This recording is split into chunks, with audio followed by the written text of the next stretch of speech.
Mark Elliott, welcome to Stay Humble podcast. How are you feeling today? I'm very good and delighted to be here. Thank you so much for having us on. I think it's your 27th podcast, so delighted to be here.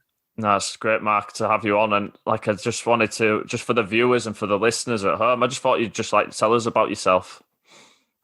Yeah, fantastic. So I'm looking forward to getting into a little bit more of a background, but in terms of a short intro in 10 seconds, I'm a life and leadership coach who helps people win the battle with thoughts and helps leaders and teams solve tomorrow's problems today. Yeah, that's really, I'm looking forward to discussing further about your life coaching and stuff like that. But firstly, I'd like to just ask regarding, so obviously looking at your website and sort of your Instagram, you are trained in Buddhism. I wanted to just sort of firstly ask, when did you first discover Buddhism? So when I was 18, I was standing in a bus stop in Newcastle, just outside of Newcastle. I saw this little book, a tiny red book, and I thought, I wonder what that is. Picked it up, and by the end of the bus ride, I was absolutely hooked. The comments had collided. Every page I thought was written about me in terms of I made that mistake, I made that mistake, I made that mistake. I've got an idea on the next page, what they're going to see I'm getting wrong there. They're right. And as a result of that, I've lived my life under the umbrella of Buddhism ever since. And things within that is, I would read a book, have a month or so off, read another one, wait a couple of months, read another one. And then I started to get a lot more serious about it and started reading Thich Nhat Hanh, who's a Vietnamese monk. And then about 12 years ago, in a really poignant point in my life, I decided to take my studies further and actually started attending a centre. And there's a centre in Newcastle, which is part of the New Kadampa tradition. And ever since then, I've attended weekly or via Zoom calls and things like that if I've been living outside of the Northeast. And I've studied formally with them ever since. And it's absolutely been the guiding force in my life, and it's supported us in the toughest times of my life. One being, for example, my father's passing. When my father was given 4 days to live, which, we all have to face these challenges. One book accompanied me to the hospital. One book was all I needed. And in a state of calm and helping him through his final days, Buddhism gave me the guidance. And I always find life comical, so much to the point that when the nurses came out to break the bad news, I'd observed them and watched how amazing the job was. And actually, when they broke the news to me, it was actually them that were in tears, not me, off the feedback I gave them. And I thought it could only happen to me that a nurse can tell me my dad's got 4 days to live and she's the one in tears because of the feedback I've gave her how grateful I am, rather than the other way around. So it's always helped me, and I couldn't see my life without it being in it. And what are the daily rituals that you practice through Buddhism? What are the things that you do each day? I think the first one, which is absolutely crucial to my life, is meditation. If I don't meditate, and there's 1 or 2 days I don't meditate, I am lost. I definitely don't feel as sharp. I feel life is quicker than I want it to be, and I get irritated by an awful lot more things than I want to happen. And meditation in my years in the corporate world used to allow me to gain clarity at the start of the day. It then allowed me, or rather post that, I would work at whatever pace I did and try to achieve whatever I did. But then at the end of the day, it would allow me to reflect on the day to be able to understand, what I did right and what I would like to do better the next day. So it was a fantastic opportunity to start the day and end the day the way I would want it, and allow the day to be the off-the-cushion practice throughout the day. There are other things. There are refuge practices which you can do, which is, we all go for refuge in different ways. Some people is box sets, certainly in lockdown. Some people is a glass of wine. From a Buddhist point of view, there's an idea to go to refuge 3 to 6 times a day, and thank Buddha, the teachings, and also the community that I'm involved in, which is a sangha. I have to admit, I'm not great at that. I could be a lot better in explaining this on camera. It's certainly prompted me to be a lot better. I guess one other thing as well, there is like within most religions, a weekly practice. So in my tradition, it's always useful to do what's called a heart jewel. And again, that's a series of songs, a series of prayers that allow you to, again, just relax, become comfortable and reassess your priorities. But again, that could be an awful lot better as well. So thanks for the unknowingly motivation to do a better job. Yeah, and I mean, you've been 20 years practicing Buddhism. What would you advise people to do from Buddhism daily, to help them? Obviously we've gone through a period of lockdown for over a year. What things would you think you could advise people that they could do maybe daily? Yeah, I think that's a great question. I think my teacher, who is a monk called Sherab, again, Kelsang Sherab, his advice to me very early on was don't push. So we can sometimes try too hard, and I think the advice of a great coach or a great mentor is sometimes you can be coached too much. And his advice would always be don't push. And what he would back that up by is saying if a problem can't be solved in 5 minutes of thinking, it probably can't be solved in the here and now. So let it go, let the LP go around again. And maybe in a day or two, it'll come back and you might have the answers. So I think, first of all, don't push. And then secondly, it's the meditation is a very, very slow practice. So for me, being involved in 20 years, I'm absolutely hopeless at meditation. And I think sometimes people have the pressures in this modern world we live of instant gratification, and the world's never been as fast as it is today, and it'll never be as slow ever again. Is that sometimes if people meditate, I've heard it so many times, I've done that for 2 weeks. It doesn't work for me. Right, okay. So when you go to the gym and you want to lose 6 stone, or you want to lose a stone, or you want to put on a stone, or you want to do whatever you want to do in significant progress, do you get that after 2 weeks? Absolutely not, Mark. If you want to learn how to play a violin, can you play a violin after 2 weeks? Absolutely not, Mark. So you're giving up on meditation after 2 weeks. Okay. So I think and I'm saying it in a jovial manner, I think it's very much a part of you've got to give meditation time. There's various ways you can learn it, and many, many different ways, from breathing techniques to body scanning to analytical and placement meditations to listening to meditations to guide you. And it's just about working with them and find what works best. It's only like a salad bar, really, and you pick what works with you. But don't expect any of these sensations of, I just felt as I was absolutely floating away. It takes time. Yeah, I would agree with you, Mark, in terms of meditation. It is something that will take time for people to seek the benefit. And I just wanted to delve further into your coaching mind regarding confidence and happiness and resilience.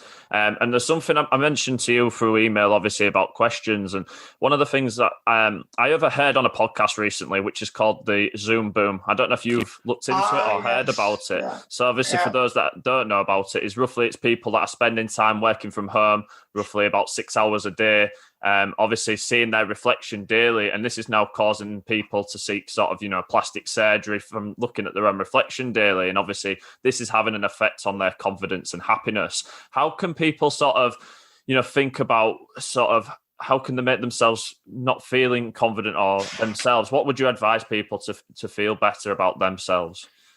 Well, as somebody who spends 8 hours a day on Zoom, I actually was one of the people who sought out support from a plastic surgeon, but unfortunately said, there's nothing we can do with you. That's the way you're going to have to look for the rest of your life.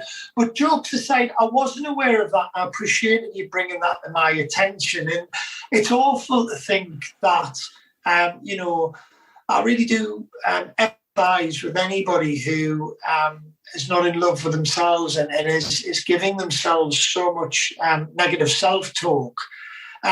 The only thing I do know about it, which is linked, is that, and I don't know how true this exact statistic is, and it's probably a moving number, but I did hear that it's round about 16 to 17% that people are more tired as a result of being on Zoom than a phone call, because to the point you've made, it's very easy to look and people are doing, a lot of this and touching and checking, and apparently that is wearing people out into the double digits in terms of the energy that they've got at the start of the day. So certainly hearing it's wearing people out, certainly hearing that people are more conscious of checking, but I didn't, and I'm sad to hear that people are actually now seeking further support because of the sort of the negative thoughts they're getting as a result of it. Yeah, and what could people do to give a bit more self-love to themselves? What advice would you give in that regard? I think it's all to do with a couple of things. I always talk to be kind and be gentle and be compassionate with yourself. And that comes down to self-talk. So you talk to yourself around about 10,000 times a day. And the vast majority of those are so easy to become negative thoughts. And it is also so easy to become negative when you then stop thinking and you start scrolling through the internet.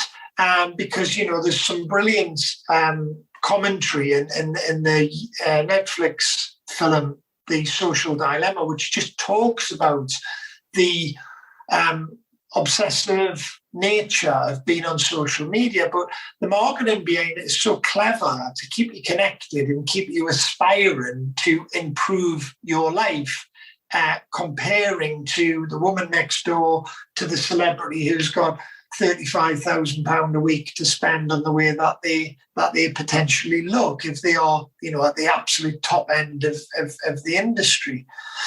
So I go back to being gentle and kind and compassionate and just trying to work on those thoughts.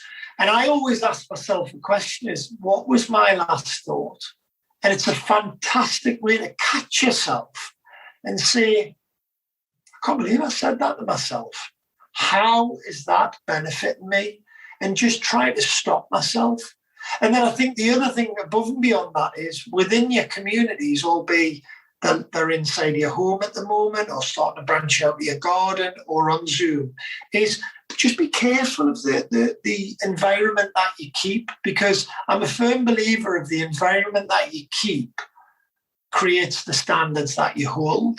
So if you're in an environment of unconditional love and unconditional friendship and kindness, then, and I'm not saying that softly, I'm saying that from the point of view of if that's where you're in, then you're going to be in a world that is helping you grow as an individual and seeking nothing in return for that friendship and relationship. So I would say be kind to yourself, catch your thoughts, and make sure that everybody around you is sharing good intentions about having an unconditional friendship. I think there's some really good pieces of advice there, Mark, particularly like catch your attention of your thoughts and stuff. That's something that I would really take from this conversation with you.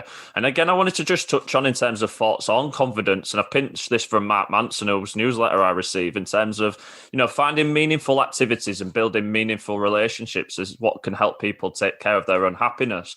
Well, now, obviously, that's been a difficult period this year because people haven't been able to sort of build the relationships in person with people or been able to do the activities that bring them happiness. So what would you think is the best ways to build people's happiness? I know obviously some of the restrictions have been lifted at the moment, but what things do you think could help people find more happiness? Well, I think it's a brilliant quote. And I think the best thing is, I think he said it twice, was meaningful. Because the alternative meaningful is meaningless. So why would we want anything in my life that's meaningless? But yet, because we don't watch our thoughts and we don't nourish our minds and we allow ourselves to be poisoned by what we watch, So, I'll speak to certain people who'll say, God, I didn't have a good night's sleep last night. And I'll say, well, what did you watch? And they said, well, that crime drama where 16 people were murdered. Well, we've got to guard the mind, first of all, in terms of what we're letting in. So if you think of the mind as a glass of water, and if you just pour a tiny bit of orange juice in and stir it, well, that's it orange straight away. And it's going to take an awful lot of water pouring in to turn that back to clear water. And the same as with our mind. If we're pouring things into our mind, then it's going to become very polluted very, very quickly. So I think first of all is watch your thoughts. I keep coming back to that, but watching your thoughts, and you've got every right to do that. And then I think after that is a form of clarity. So a form of clarity will then allow you to think about one or two things. And in this current world, we are so overwhelmed by the need to be doing lots of things that suddenly that becomes overwhelming. So I think if I go down two quick routes, the first one is the benefit of doing one thing as opposed to multiple things. So there's a book called The One Thing, and it talks brilliantly about Bill Gates. So it talks about Bill Gates went to university, studied one thing, which was computers. He then set up a business called Microsoft, which focused on one thing, which was the parts of the computer. He then became the richest man in the world off those one things, computer, and then the business.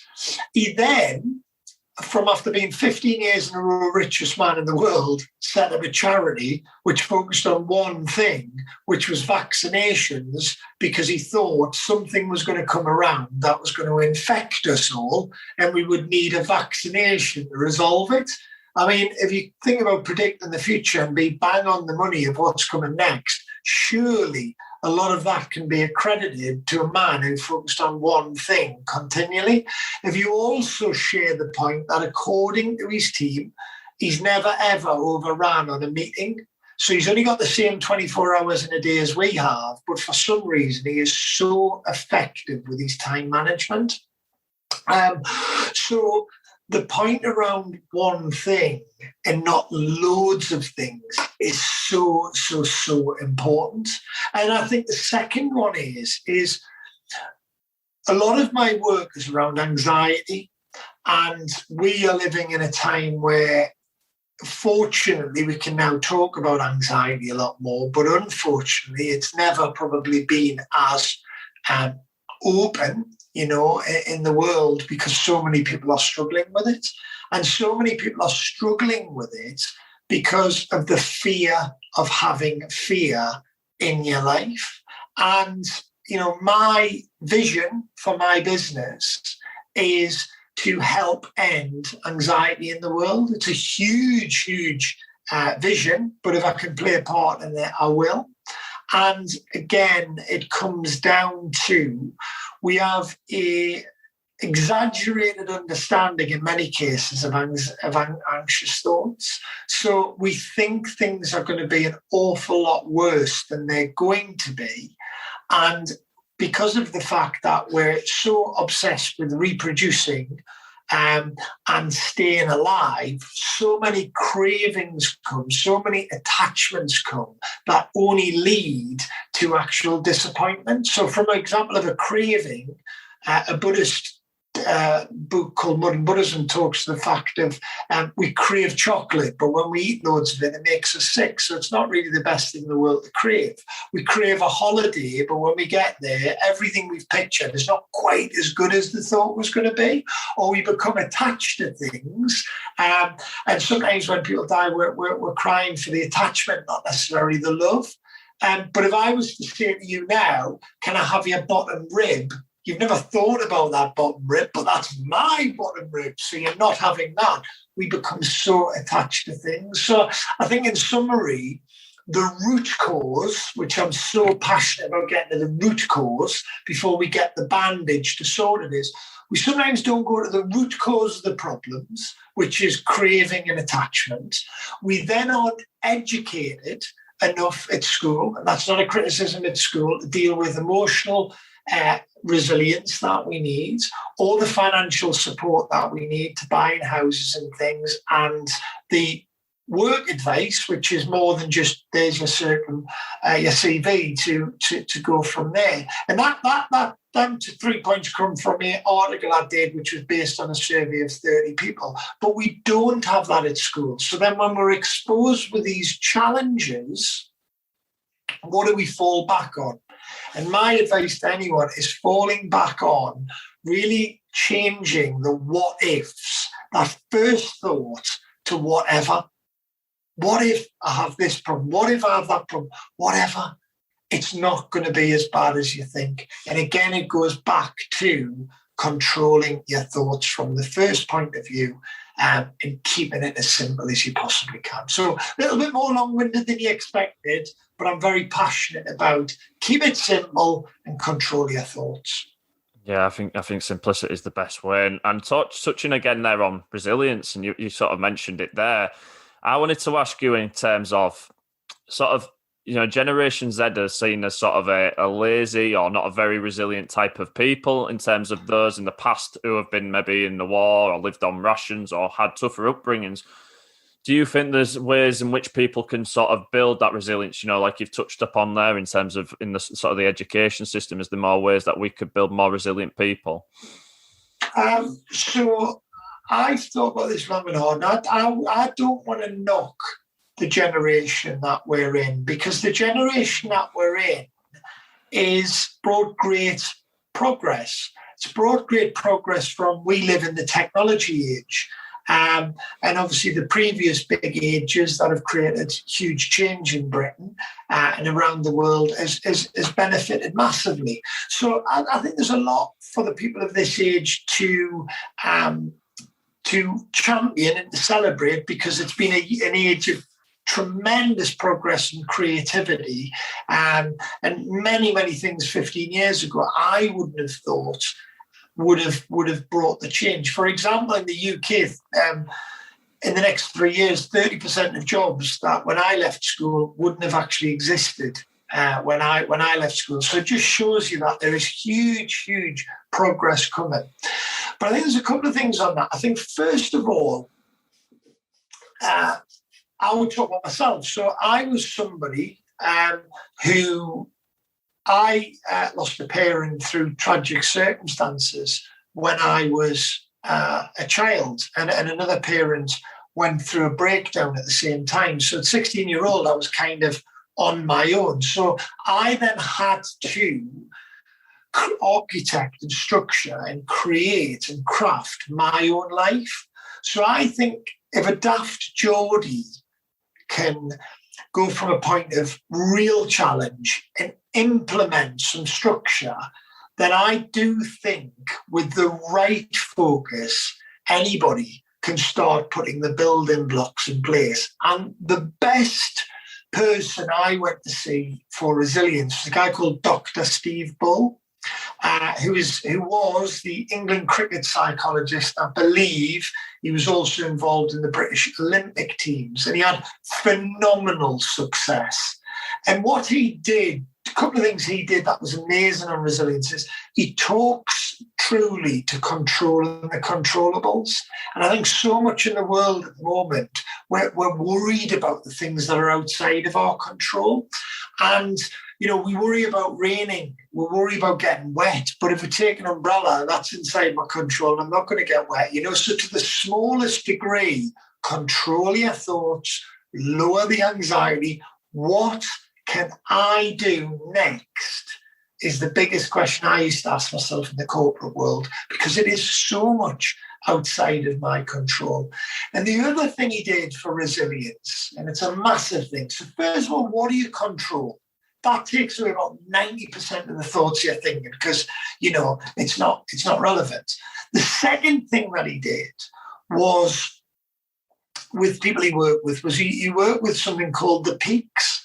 And it looked at, if you have like 12 mountains, fill them with the things that you've achieved in your life. Go all the way back to your childhood and fill them with the things you've achieved. Because everybody, I challenge anyone to try this, write down the 12, 20 things, 30 things that are the greatest things you've achieved from a child.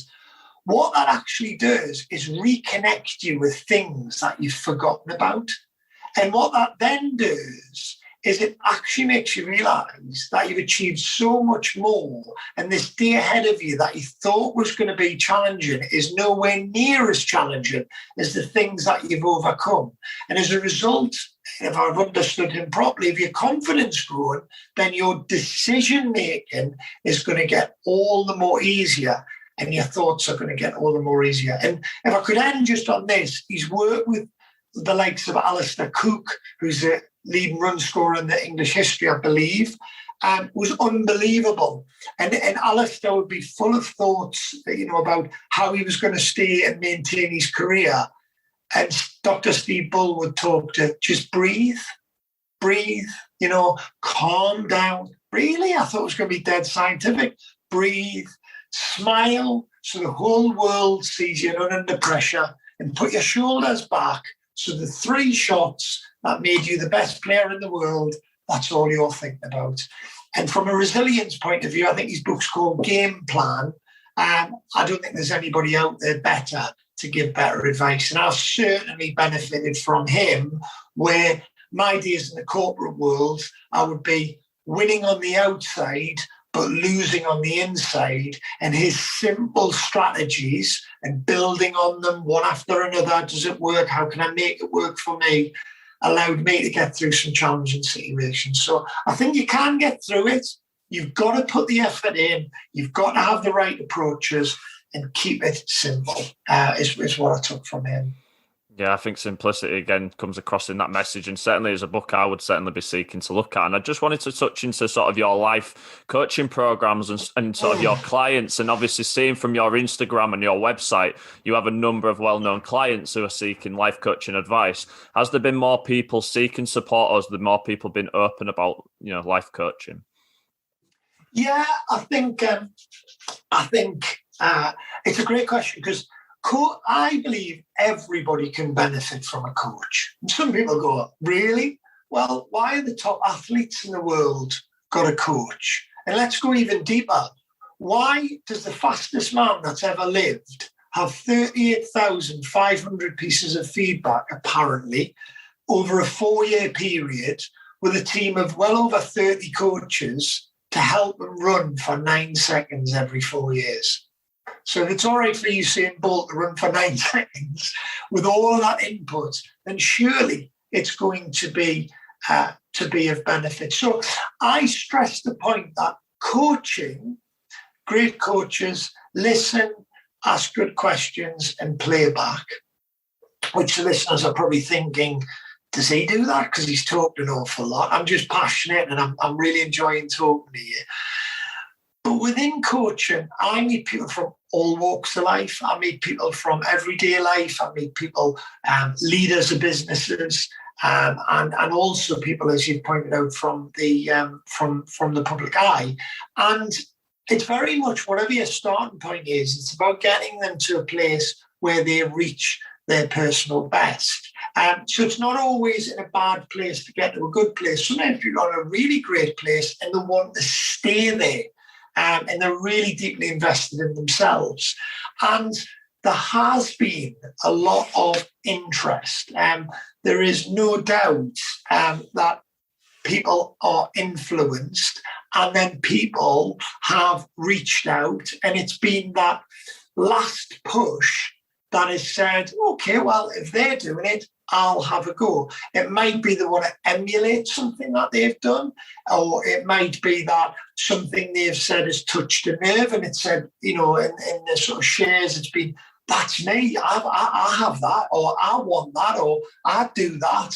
And as a result of it, there has been a lot of conversations that have started as a result of, I see you work with this person, can we have a chat? Which is why I have a 30-minute discovery session to see, would it work for them? Because it's got to be, I call myself a taxi driver, so it's got to be right for them first. And then they just tell me where they want to go. And as a taxi driver, I try to get them there as quickly as possible. Yeah, and I think that's right what you say, about the fastest man on earth.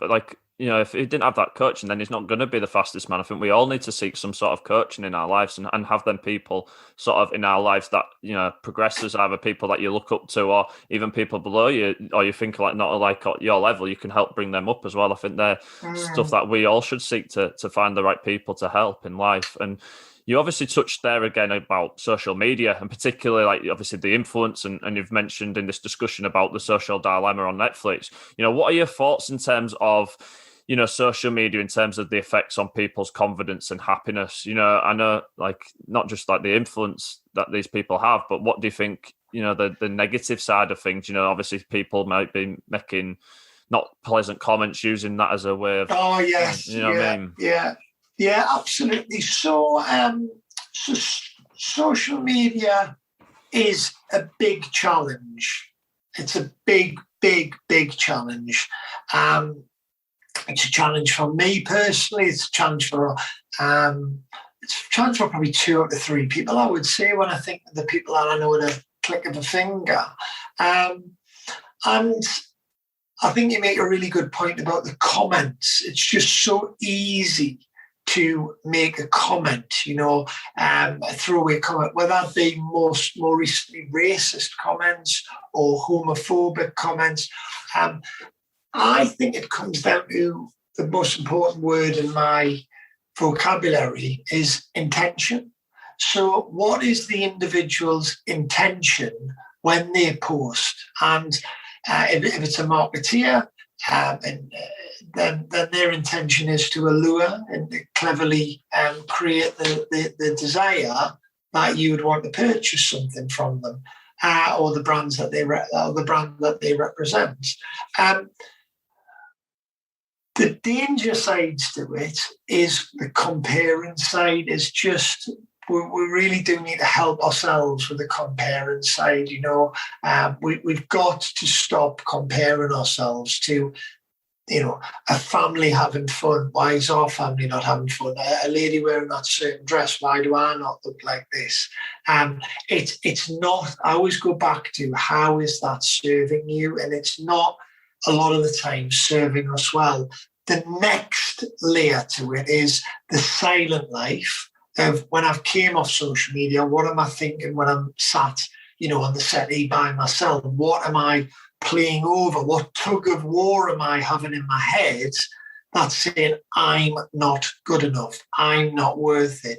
And then when you throw in another level, which doesn't have to be deeply connected, the level of comments, then again you go back to intention, and some of those comments are absolutely appalling, and they do significant damage to individuals. And obviously I never knew any of the people who have tragically passed away in the public eye, or anybody who, I've got 1 or 2 friends who have sadly chosen that this life isn't the one they want to live. And you just think, I wish I could have been there. And then you look at the threads that have been joining, and you think, God, I just noticed that comment wasn't quite him, or that post a day before. It's horrible to think that in a community, it's actually a community in some cases that goes against everything that a community is, which is about coming together, bonding and helping each other. So I don't know how guidelines are going to go in and guidance. I think what Clubhouse are doing is very, very good to create some protection. But I do think, and I know there will be, and who am I to criticise, but I think the social media apps and businesses certainly need to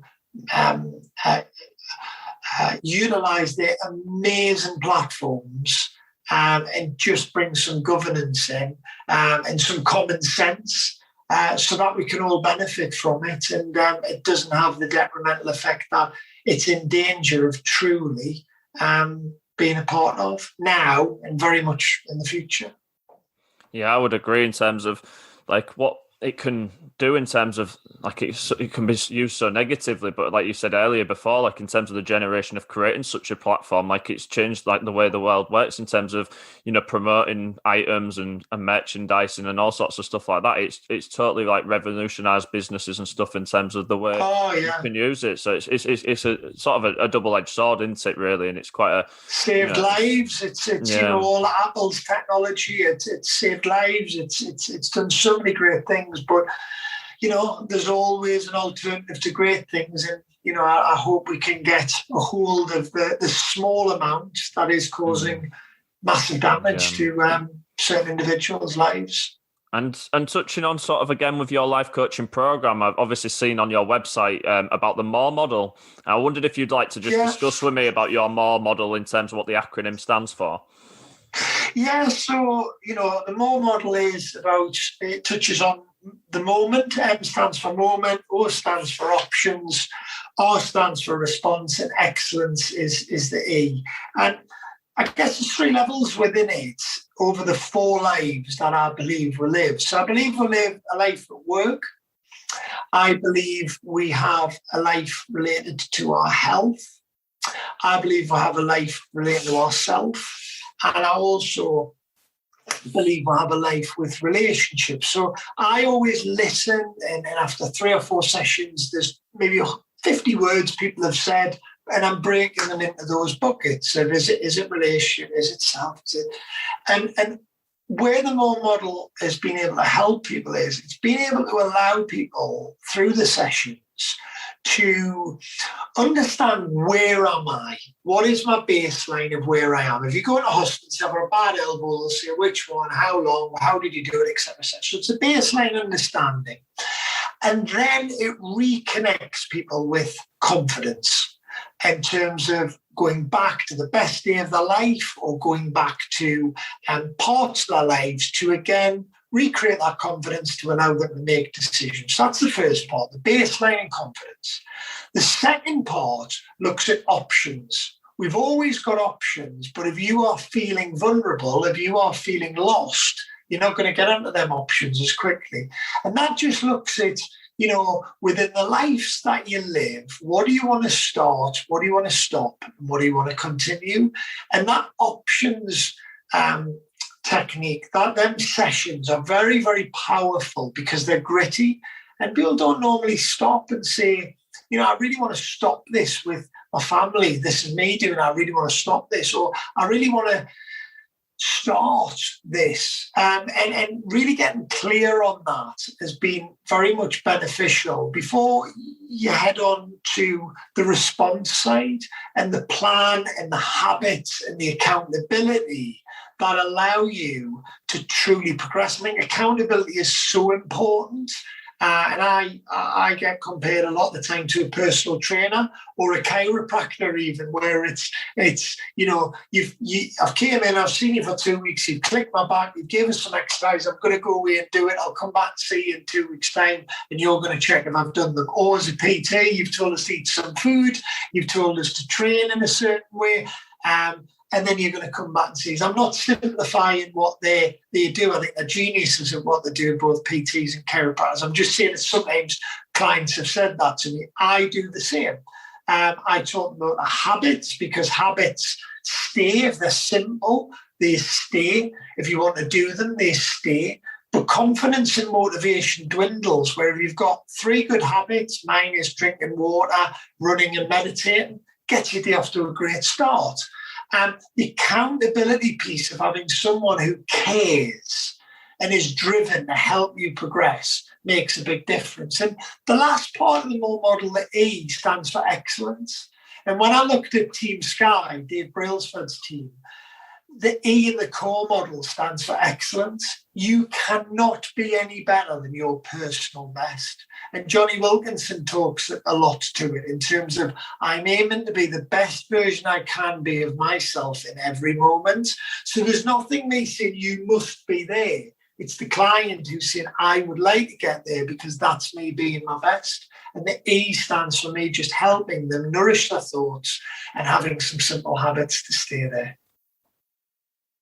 I think you've really explained your more model excellently there in terms of what they each stand for. And you obviously run a number of different programs. And one of the programs that stuck out to me particularly was your teenage program. And that I've just not seen. Yes. I've not seen something like a teenage program before. So what sort of made you think about creating a program for teenagers? I love the fact you've asked that. Thank you.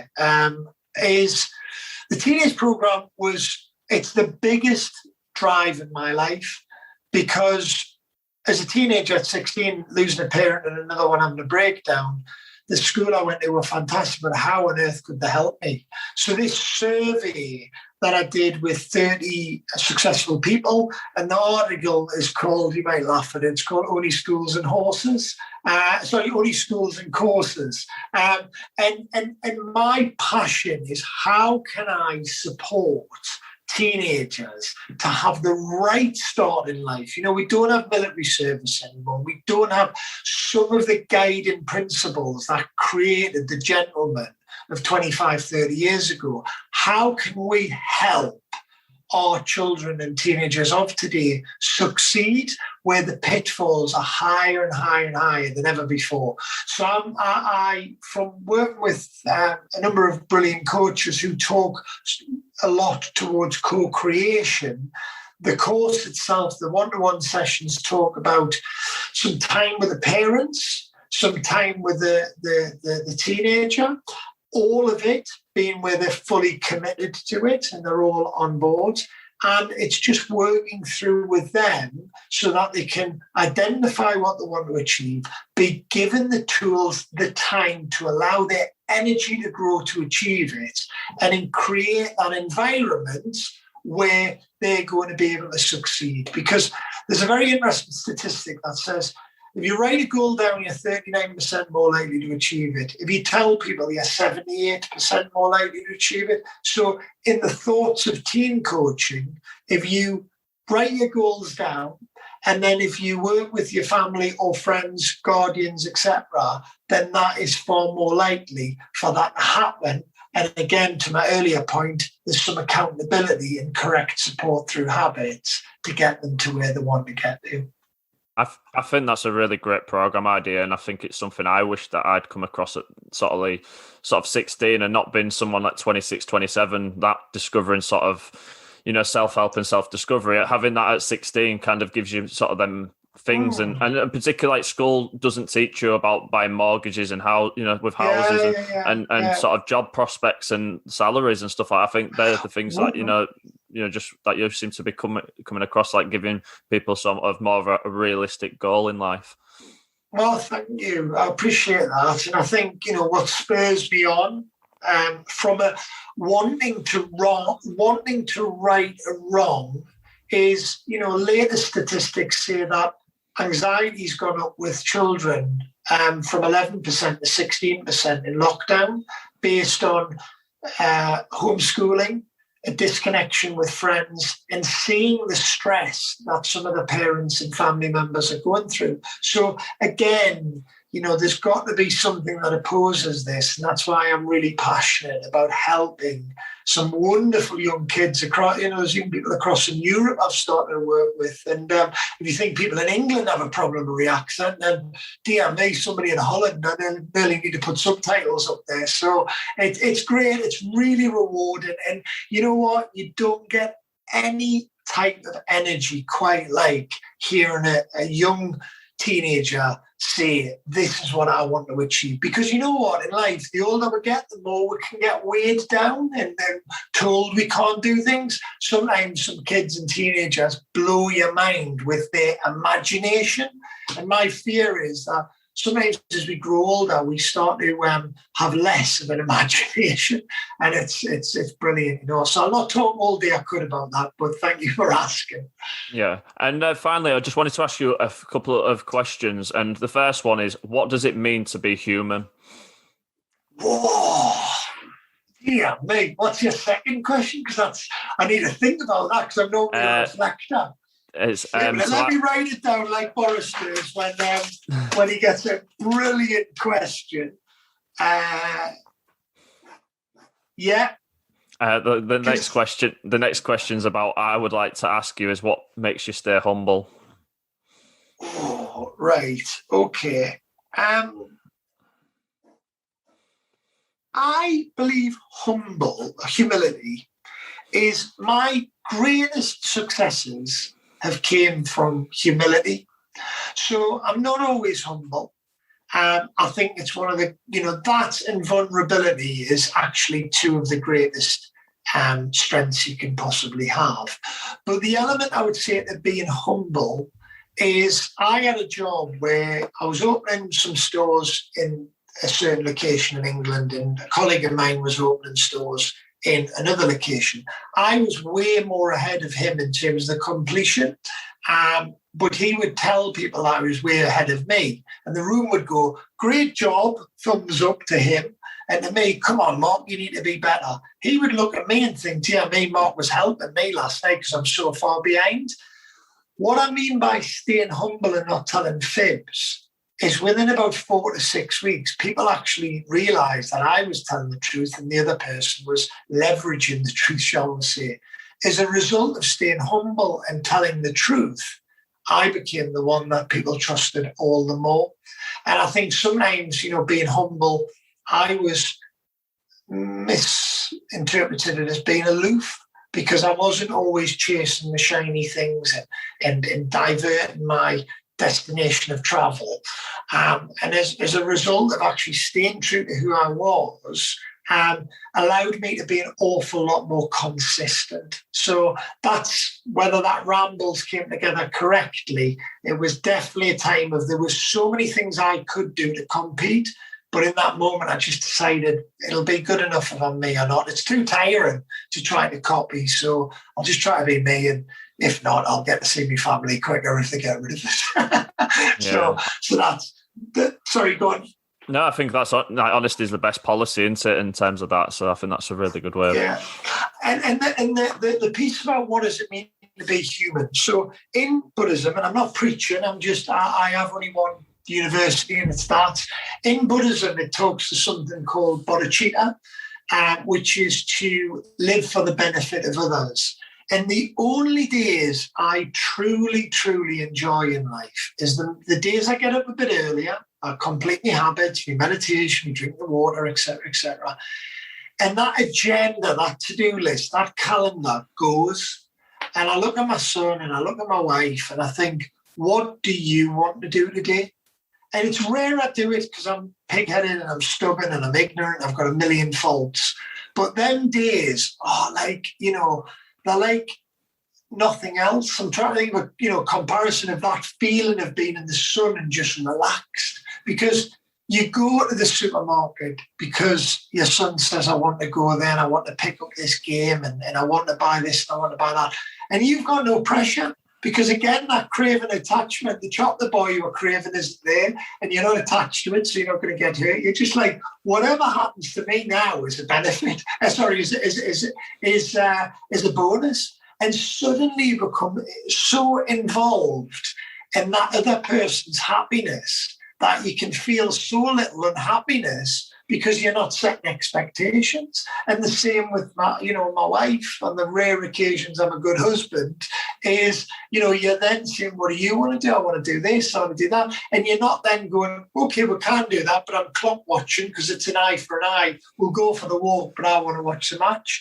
To be humble, to be, the definition of human to me is to live for the benefit of others. And I think that breeds through my life when I get it right, and it also breeds through the practice that I decided to set up, and I'm determined to do the best job I can to take it forward in the right way. And that was why it was such a pleasure to get on your podcast, because I thought it would be appropriate and we would have a lot in common. Yeah, I definitely agree. What we've discussed and what we've covered has been brilliant, and I think that's shown. And I'd like to now give you sort of a chance now, sort of, Matt, to sort of a bit of a platform in terms of where can people seek you in terms of Instagram and your website and the programs that you deliver. Yeah, so everything's under Encourage Coaching. So encouragecoaching.net on the website and at encourage.coaching on Instagram. The things that are coming next, 3 quick things, is delighted to start work with two fantastic guys on a podcast. Jeff Way, who you met He's on my last podcast. Yes, yeah. and Chris Lovett. So Chris is a minimalist. Jeff is very, very passionate about Stoicism, and obviously I'm passionate about Buddhism. So the three were together are going to form a podcast that we've been planning for quite some time around. It's going to be called Buddhism, which is the three sort of things we like, and how do we look at life through those three lenses, and debate and decide what we think the best way forward is with it. So I'm really excited, really excited about starting to work with those two guys and hold on to their shirt tails to keep up with them, because they've got some fantastic thinking. I've got a book in the offing, which is going back into where my head is, which is leadership. Working in the corporate world for some of the biggest retailers in Britain as in senior roles, is going to be offering a very simple leadership guide of going through change. So I'm very excited for that leadership book to come out in January, February of next year. And then the final one, more closely, is subscription. So I've always wanted to make coaching available for everybody. I've said it earlier, I'll say it again. So what I'm setting up is a subscription service, in a sense, a mini Netflix. Hope we don't get in any trouble saying that, but it's where we would look at, sets of maybe 8 videos on one run on anxiety, one run on confidence, one run on how to find the perfect job, one run on time management planning, to allow people to have easy access at a price that is too cheap to delete the direct debit.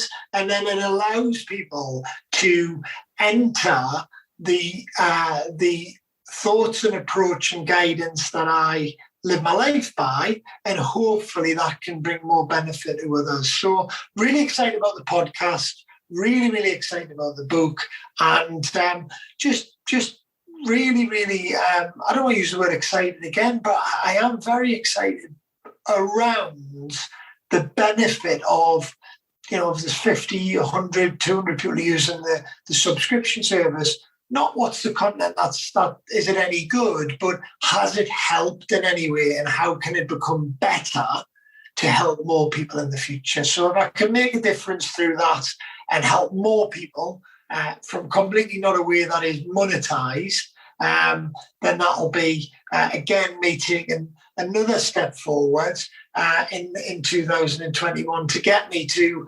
2022, which is the 25th anniversary of my mother's passing. And I think, from a position of 25 years ago, losing her, and could have went down the wrong routes, and was fortunate enough to recreate my life. On that day, I don't want to be miserable on that day. I want to stand with my family and stand with the business I've created, and actually say I've turned my life into something that's brought benefit to others. I definitely think you have, Mark, from what you've said, and I'd definitely like to look forward to listening to your podcast with Jeff, and that'll be really interesting, and it might even be great for you to come back on as a guest and talk about your book.